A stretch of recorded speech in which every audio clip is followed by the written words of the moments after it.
बोलिए विष्णु भगवान की जय। श्रोता बंधुओं, सादर जय सियाराम। आज हम आप लोगों को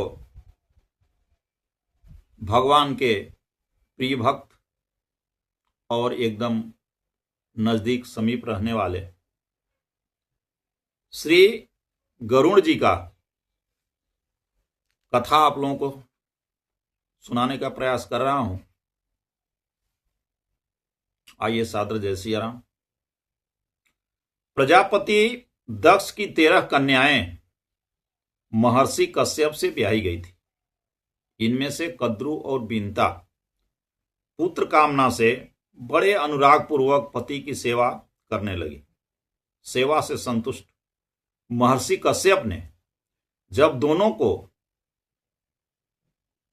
अपने रुचि के अनुसार वर मांगने को कहा तो कद्रु ने समान शक्ति वाले 1000 नागों को पुत्र रूप में पाने का वर मांगा। विनीता ने कद्रु के पुत्रों से सभी गुणों में श्रेष्ठ केवल 2 पुत्रों को वर में मांगा। ऋषि ने तथास्तु कहा। फलस्वरूप कालांतर में कद्रु ने 1000 और बिंता ने 2 अंडे दिए। 500 वर्ष तक अंडों के सेवन करने के बाद कद्रु के 1000 नाग पुत्र हुए और अंडों से बाहर निकल आए, परंतु विनीता के अंडे ज्यों का त्यों रहे। वे अधीर हो गई कि हमारा तो अंडा ही तैयार नहीं हो रहा है। अधीर होकर विनीता ने एक अंडा स्वयं फोड़ डाला तो देखा कि पुत्र के शरीर का ऊपरी भाग पूर्ण रूप से विकसित एवं पुष्ट हो गया है, किंतु नीचे का भाग आधा अधूरा रह गया है।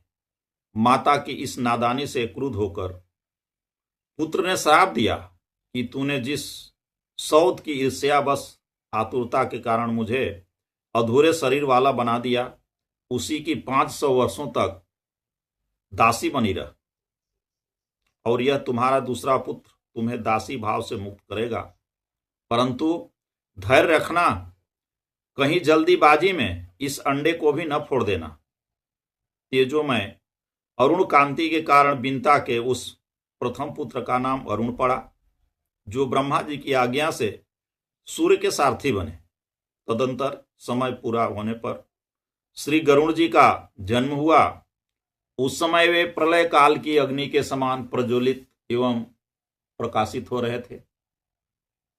श्री गरुड़ जी के तेज को न सह सकने के कारण देवताओं ने स्तुति की तो उन्होंने अपना तेज समेट लिया। कद्रु और कद्रु पुत्र नागों के द्वारा बार बार दासत्व व्यवहार किए जाने पर गरुड़ जी ने जब इसका कारण पूछा तो उनके माता बिंता ने कद्रु के कपट की कथा सुनाई। बात यह हुई कि एक बार दोनों में सूर्य के घोड़े की पूंछ के रंग के विषय में वाद विवाद हुआ। कद्रु काली बताती थी और बिंता कहती थी कि नहीं, घोड़े का पूंछ सफेद है। अंतोगत्वा यह निश्चय हुआ कि जिसकी बात झूठी निकले वह दूसरे की दासी होकर रहेगी। कद्रु की आज्ञानुसार उसके नाग पुत्रों ने घोड़े की पूंछ में जाकर लिपट गए, जिससे वह काली दिखाई देने लगी। इस चालाकी से कद्रु ने बिंता को दासी बना लिया और अनेक कष्ट दिया करती थी। यह सब जानकर गरुड़ जी ने नागों से कहा कि हम तुम्हारा क्या काम कर दें जिससे कि मैं और मेरी माता दासत्व से छुटकारा पा जाए। उन्होंने कहा कि हमें स्वर्ग से लाकर अमृत दे दो तो हम तुम्हें दासत्व भाव से मुक्त कर देंगे। श्री गरुड़ जी ने माता को प्रणाम कर आज्ञा और आशीर्वाद पाकर स्वर्ग में जाकर देवताओं से युद्ध किया और पराजित करके अमृत के पात्र को लेकर बड़ी तेजी से वहां से उड़ चले।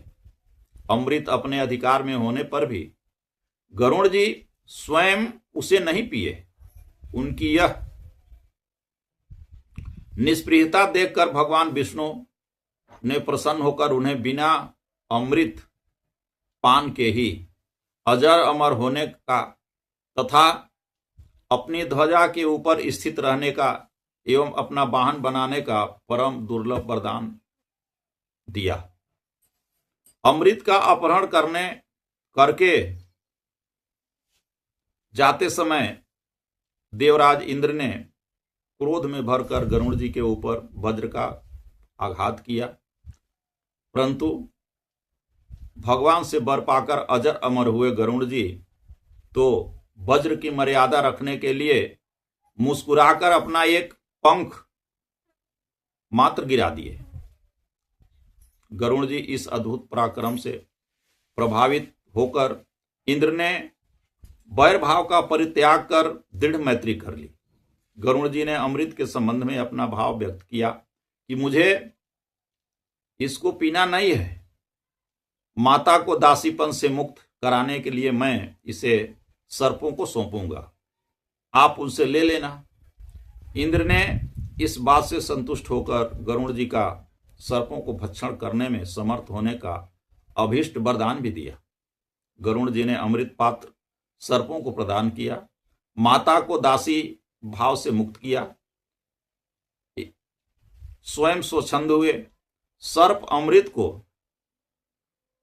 कुसों की झाड़ियों में छिपाकर स्नान करने चले गए। इसी बीच में इंद्र वह अमृत लेकर पुनः स्वर्ग को चले गए। अमृत के अभाव में सर्पों ने लोभवश कुसों को ही चाटना शुरू किया, जिससे उनके जीभ के दो भाग हो गए।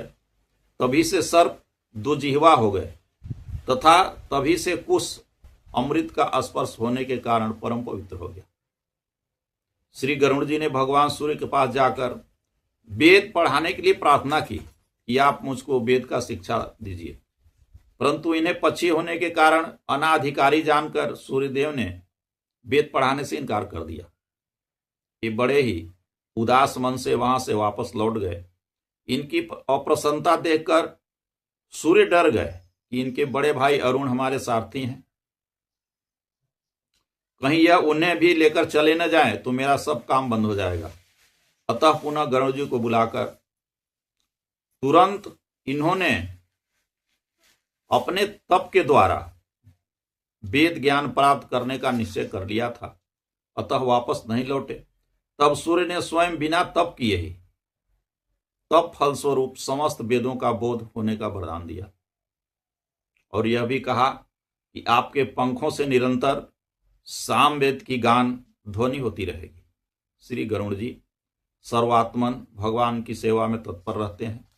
सबकी सेवाओं का स्मरण करते हुए स्वामी यमुनाचार्य जी इनके संबंध में अपने काव्य आलवरंदार स्तोत्र में लिखते हैं कि सामवेद रूप वेद त्रयी जिनका स्वरूप है, जो आपके चरण कमलों के संघर्ष के चिन्ह से अंकित शरीर वाले हैं, जो समय समय पर आपके दास सखा वाहन आसन ध्वजा तथा पंख बनकर आपकी सेवा करने के लिए सदा तत्पर रहते हैं। वे गरुड़ जी आपके आगे खड़े रहते हैं। श्री गोस्वामी तुलसीदास जी ने श्री रामचरितमानस में श्री गरुड़ जी को महाज्ञानी, गुण की राशि, हरि सेवक, हरि के अत्यंत निकट निवासी रहने वाले बताए गए हैं।